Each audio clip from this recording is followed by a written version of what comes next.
നമസ്കാരം. എല്ലാവർക്കും ക്രിസ്മസ് ആശംസകൾ. ഒട്ടനവധി സിനിമകളാണ് തിയേറ്ററിൽ റിലീസ് ചെയ്തിരിക്കുന്നത്. അതിൽ ഏറ്റവും പ്രധാനപ്പെട്ട ചില ചിത്രങ്ങളെക്കുറിച്ച് നമുക്കൊന്ന് പരിശോധിക്കാം. ഈ ക്രിസ്മസ് ദിനത്തിൽ നിരവധി ചിത്രങ്ങളാണ് റിലീസ് ചെയ്തിരിക്കുന്നത്. അവ ഏതൊക്കെയെന്ന് നമ്മൾക്ക് നോക്കാം. ഒന്നാമത്തെ ചിത്രം ഋഷഭ. മോഹൻലാൽ നായകനായി എത്തുന്ന കന്നഡ മലയാളം ഡബ്ബിംഗ് മൂവിയാണ് ഋഷഭ. ഇതൊരു big budget pan Indian action ഡ്രാമയാണ്. അച്ഛനും മകനും തമ്മിലുള്ള വൈകാരിക ബന്ധത്തിന്റെ കഥയോടൊപ്പം പുനർജന്മവും ഭക്തിയുമെല്ലാം കൂട്ടിച്ചേർത്താണ് സിനിമയുടെ തിരക്കഥ തയ്യാറാക്കിയിരിക്കുന്നത്. ചിത്രത്തിന് തിയേറ്ററിൽ വളരെ മോശം അഭിപ്രായമാണ് ഇപ്പോൾ ലഭിച്ചുകൊണ്ടിരിക്കുന്നത്. അടുത്തത് മറ്റൊരു മലയാളം ചിത്രമാണ് സർവം മായം.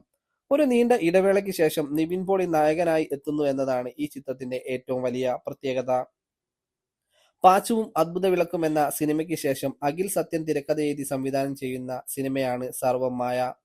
ഒരു നിരീശ്വരവാദിയായ ചെറുപ്പക്കാരന് സാഹചര്യങ്ങളുടെ സമ്മർദ്ദം കൊണ്ട് പൂജാകർമ്മങ്ങൾ ചെയ്യേണ്ടി വരുന്നതും അതുമൂലം ഉണ്ടാകുന്ന സംഭവങ്ങളുമാണ് കഥയുടെ ഇതിവൃത്തം എന്ന് പറയുന്നത്. മറ്റൊരു മലയാള ചലച്ചിത്രം എന്ന് പറയുന്നത് ഹാൽ എന്ന ചിത്രമാണ്. വളരെ വലിയ വിവാദങ്ങൾക്ക് ശേഷം ഇന്ന് തിയേറ്റർ റിലീസ് ചെയ്ത മറ്റൊരു ചിത്രമാണ് ഹാൽ. പ്രധാന വേഷം കൈകാര്യം ചെയ്തിരിക്കുന്നത് ഷൈനികമാണ്. ബിഗ് ബഡ്ജറ്റ് ചിത്രമായ ഹാലിൽ നിന്ന് ഏകദേശം 16ഓളം ഭാഗങ്ങൾ നീക്കം ചെയ്യണമെന്നും ചിത്രത്തിന് ASR ടിക്കറ്റ് നൽകാമെന്നുമാണ് സെൻസർ ബോർഡ് മുൻപ് നിർദ്ദേശിച്ചിരുന്നത്. ചലച്ചിത്രത്തിൽ ഉപയോഗിച്ചിരിക്കുന്ന ധ്വജപ്രണാമം, സംഘം കാവലുണ്ട്, ആഭ്യന്തര ശത്രുക്കൾ, ഗണപതി വട്ടം അടക്കമുള്ള സംഭാഷണങ്ങൾ ഒഴിവാക്കണമെന്ന് സെൻസർ ബോർഡ് നിർദ്ദേശിച്ചിരുന്നു. സാംസ്കാരിക സംഘടനകളെ ഇകഴ്ത്തി കാണിക്കുന്നതാണ് ഈ സിനിമയിലെ പല രംഗങ്ങളുമെന്നും സെൻസർ ബോർഡ് അഭിപ്രായപ്പെട്ടു.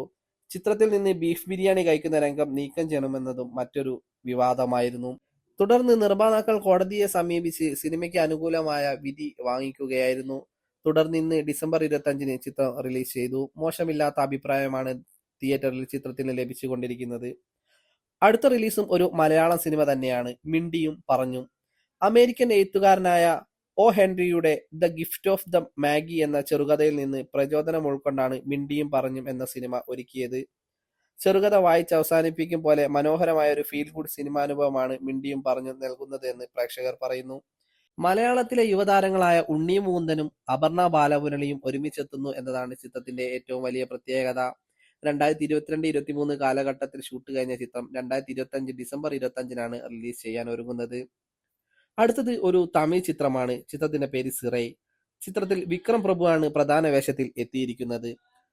ആംഡ് റിസർവ് പോലീസ് വിഭാഗത്തിൽ ജോലി ചെയ്യുന്ന കതിരവൻ എന്ന ഉദ്യോഗസ്ഥൻ ഒരു പ്രതിയെ കോടതിയിൽ ഹാജരാക്കാൻ വേണ്ടി ശ്രമിക്കുന്നതാണ് ചിത്രത്തിന്റെ ഇതിവൃത്തം എന്ന് പറയുന്നത്. വിക്രം പ്രഭുവിന്റെ തന്നെ മുൻ ചിത്രമായ ടാണക്കാരൻ എന്ന സിനിമയുടെ ഒരു സ്പിരിച്വൽ സ്വീക്കൽ പോലെയാണ് ഈ ചിത്രത്തെ കണക്കാക്കേണ്ടത്. അടുത്തത് ഒരു തമിഴ് ചിത്രമാണ് ഇരട്ടത്തല.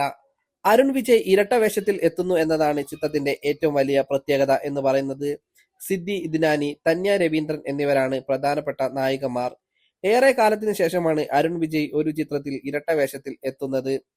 അരുൺ വിജയിന്റെ ആക്ഷൻ പ്രകടനങ്ങളും സ്റ്റൈലിഷായ അവതരണവും ഇഷ്ടപ്പെടുന്നവർക്ക് ഇരട്ടത്തല കാണാവുന്ന ഒരു ചിത്രമാണ്.